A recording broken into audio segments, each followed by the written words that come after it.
આપણી આસપાસ ઘણા લોકો એવા હોય છે કે જે કચરો કચરાપેટીમાં નાખવાની જગ્યાએ જ્યાં ત્યાં ફેંકી દેતા હોય છે, અને જ્યારે એ કચરો સાફ કરવાની વાત આવે ત્યારે એમ કહે કે આ મારી થોડી જવાબદારી છે, આ તો તંત્ર સાફ કરશે, હું શાને કરું.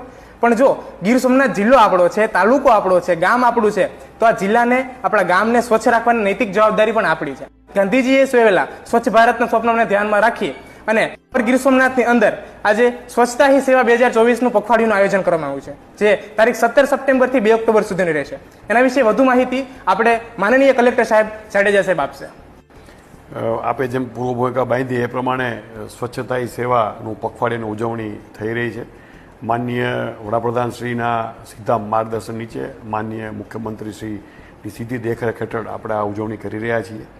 આપણે જેમ કીધું કે જો કચરો આપણે નાખીએ જ નહીં તો વીણવો જ ના પડે.